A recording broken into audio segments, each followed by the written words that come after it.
दोस्तों 29 अगस्त को आपका कक्षा 11वीं का त्रैमासिक परीक्षा का पेपर है फिजिक्स का। इसलिए दोस्तों आपके लिए जो त्रैमासिक परीक्षा के लिए प्रश्न बैंक जारी हुआ है उसका हम कंप्लीट सॉल्यूशन देख रहे हैं, क्योंकि बहुत हाई चांस है कि इसी से आपके पूरे क्वेश्चन रहने वाले हैं। इसलिए मैं आपको कंप्लीट क्वेश्चन बैंक की आपकी तैयारी करा रहा हूँ और आपको सॉल्यूशन बता रहा हूँ। ओके, तो हमने जो आपके कितने अध्याय आने, टोटल 5 अध्याय आने हैं। 5वां अध्याय के मैंने आपके वस्तुनिष्ठ कवर करा दिए थे पार्ट 1 को पार्ट 2 वाली वीडियो में। ओके, अब ये आपकी पार्ट 3 वीडियो है जिसमें हम क्वेश्चन आंसर देखने वाले हैं। ओके, तो इस वीडियो में दोस्तों आपका अध्याय 1 अध्याय 2 के मैं आपको क्वेश्चन आंसर कवर करा दूंगा। एक और वीडियो आएगी तो उसमें आपके बाकी जो तीसरा चौथा 5वां अध्याय उसके हम क्वेश्चन आंसर देख लेंगे। ओके, तो वस्तुनिष्ठ जाकर जरूर देख लीजिएगा। अब हम क्या है क्वेश्चन आंसर जो बताते जाऊँ तैयार करते जाइएगा। आपको दोस्तों ज्यादा मेहनत नहीं करनी है, क्वेश्चन भी देखिए मैं बता रहा हूँ, सॉल्यूशन भी मैं बता रहा हूँ, बता भी रहा हूँ, समझा भी रहा हूँ। बस आपको क्या है थोड़ा सा मेहनत कर लेना है और बिल्कुल कम समय है, तो मैं कहूंगा कि वीडियो को देखते ही देखते आपको क्या है तैयार करते जाना है। ओके, क्योंकि बिल्कुल कम समय आपके पास है तैयारी के लिए। पहला अध्याय हमारा मापन एवं मात्रा, किससे हम देख लेते हैं क्वेश्चन आंसर आपके। तो इसमें पहला हमारा दोस्तों क्वेश्चन है 2 नंबर वाले प्रश्न है हमारे। पहला क्वेश्चन है मूल राशियां किन्हें कहते हैं, व्युत्पन्न राशियां किन्हें कहते हैं। बहुत हाई चांस है कि आपके एग्जाम में आएंगे ये क्वेश्चन, तो एकदम पढ़ के रखना है। ओके, तो मैं तो आपको पहले बता रहा हूँ, जैसे बिम्मीय विश्लेषण की दोनों उपयोग, बिम्मीय विश्लेषण की सीमा है, मूल राशियां किन्हें कहते हैं और व्युत्पन्न राशियां, इन्हीं में से आपका क्वेश्चन वैसे आ जाएगा। ओके, फिर भी आपको क्या सब पढ़ के रखना है, बता दे रहा हूँ मैं। और जिस तरीके से पेपर में लिखना है, जैसे लिखना है वैसे ही मैंने पूरा परफेक्ट आपके लिए आंसर तैयार किया है। ओके, तो मूल राशियां वे भौतिक राशियां हैं जो स्वतंत्र होती हैं, जिन्हें अन्य राशियों के रूप में व्यक्त नहीं किया जा सकता है। ये राशियां अन्य सभी भौतिक राशियों का आधार होती हैं। उदाहरण भी आपको बताना चाहिए, लंबाई, द्रव्यमान, समय, विद्युत धारा, तापमान। मूल राशियां टोटल 7 होती हैं आपकी। ओके, तो वो आपके दिए हुए हैं, ये मूल राशियां हो जाती हैं। व्युत्पन्न राशियां, तो व्युत्पन्न राशियां वे राशियां हैं जो एक या अधिक मूल राशियों से प्राप्त होती हैं और जिन राशियों पर निर्भर करती हैं। ओके, और इन्हें अन्य राशियों के संदर्भ में क्या परिभाषित किया जाता है। व्युत्पन्न राशियां यानी जो उत्पन्न हुई, दूसरे से उत्पन्न हुई हैं और या दूसरे पर निर्भर रहती हैं, वो व्युत्पन्न राशियां। जैसे आपका वेग है तो वेग दूरी और समय पर निर्भर है, बल है तो द्रव्यमान त्वरण पर, इस पर। ये सब आपकी क्या है व्युत्पन्न राशियां हैं।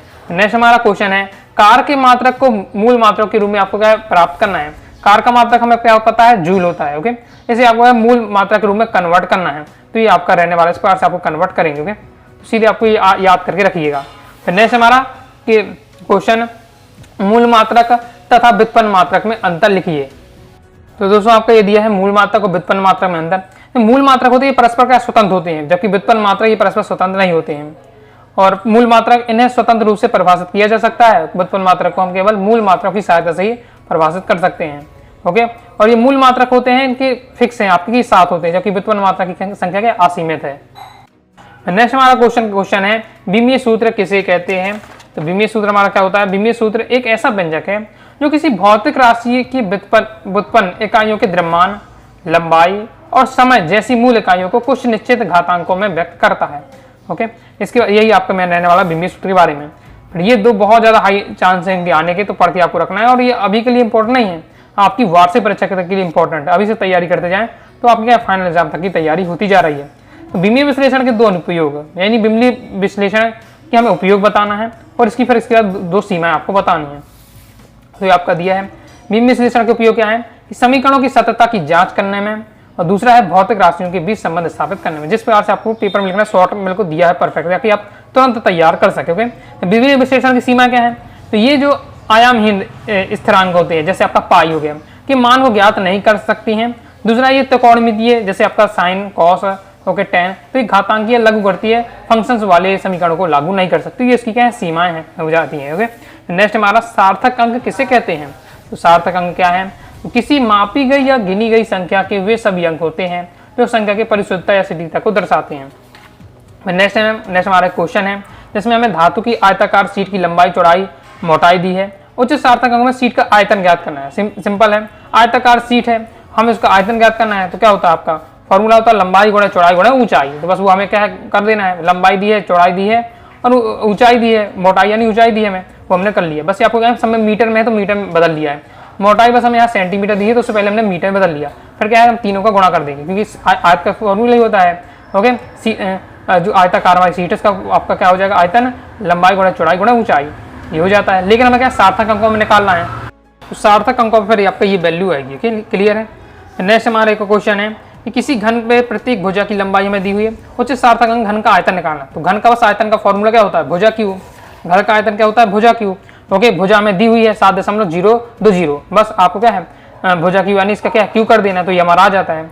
लेकिन हमें अब सार्थक अंक बताया जा रहा है, सार्थक अंक में निकालना है, तो ये आपके सार्थक अंक में आंसर ये आपका रहने वाला है। क्लियर है, जैसे एग्जाम में जो आपको लिखना चाहिए सिंपल उसी तरीके से दिया हुआ है, और बिल्कुल सिंपल मैं आपको बताते जा रहा हूँ।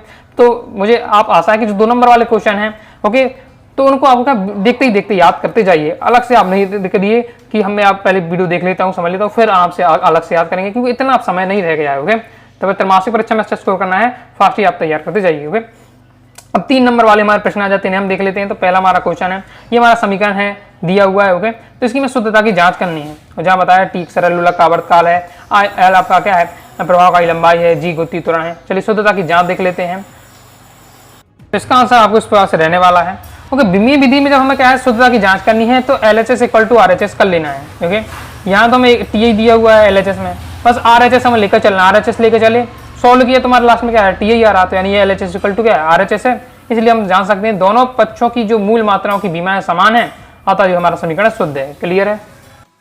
नेक्स्ट है हमारा भौतिक समीकरण v² equal to u² plus 2a इसकी शुद्धता की जांच कीजिए।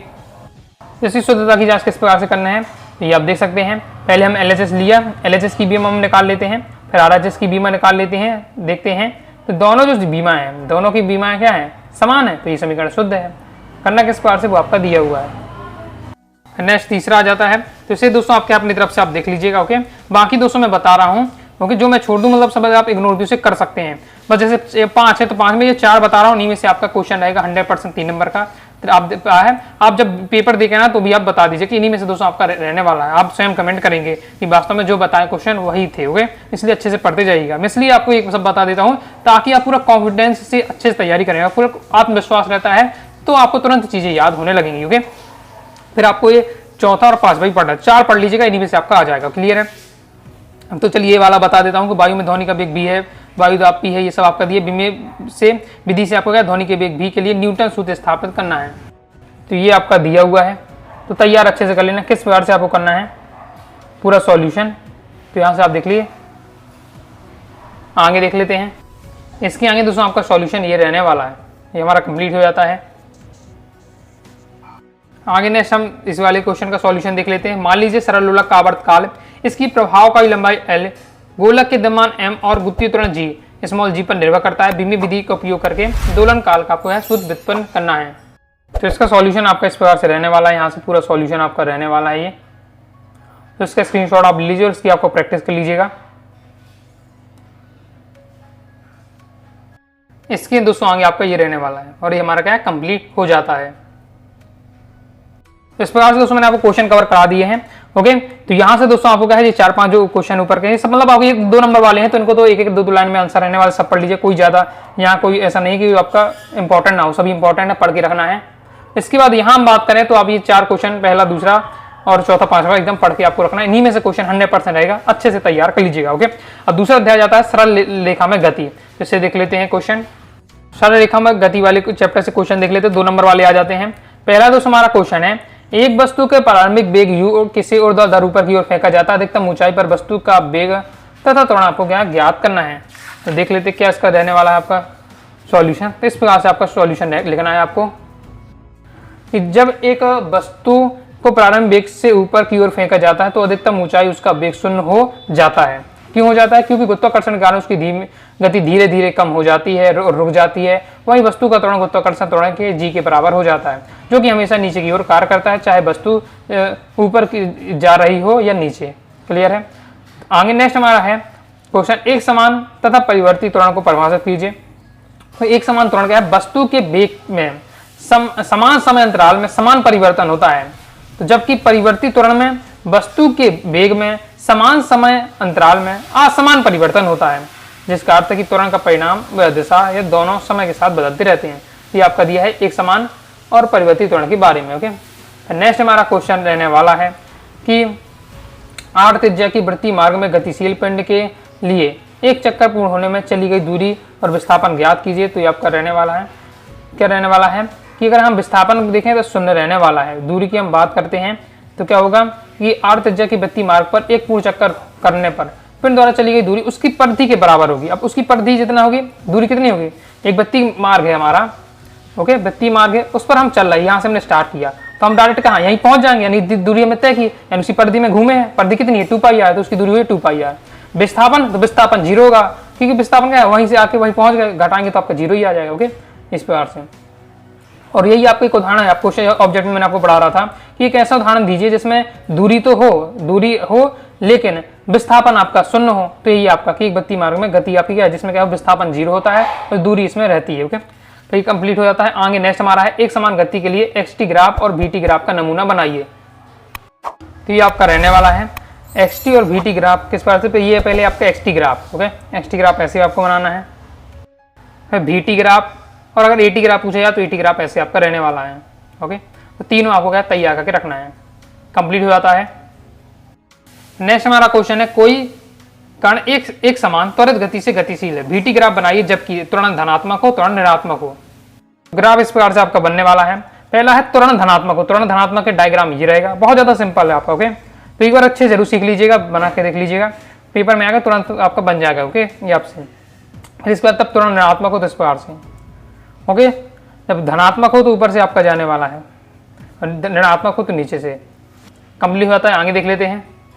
आगे दोस्तों आ जाते हैं 3 नंबर वाले प्रश्न। पहला है किसी गतिशील पिंड का दिए गए समय अंतराल में विस्थापन शून्य है, क्या इसके द्वारा चली गई दूरी भी शून्य होगी, उसके उत्तर की आप पुष्टि देनी है, ओके। तो ये आपका हो जाएगा, नहीं होगा, जस्ट ये हमने आपको ये बताया भर्ती वाले मार्ग वाले में, ओके, कि विस्थापन तो शून्य है लेकिन जो चली गई दूरी वो शून्य नहीं है, वो तो उसकी परिधि के बराबर आ रही 2πr। लिखना कैसे है, तो ये आपका सॉल्यूशन ऐसे लिखना है, बता देता हूं मैं आपको कि नहीं, यदि किसी गतिशील पिंड का विस्थापन शून्य है तो चली गई दूरी क्या शून्य नहीं होगी, क्योंकि विस्थापन केवल जो होता है वो प्रारंभिक और अंतिम स्थिति के बीच के सीधे दूरी के होता है, जबकि जो आपकी जो दूरी होती है वो पिंड द्वारा दी गई वास्तविक पथ की लंबाई के बराबर होती है। क्लियर है।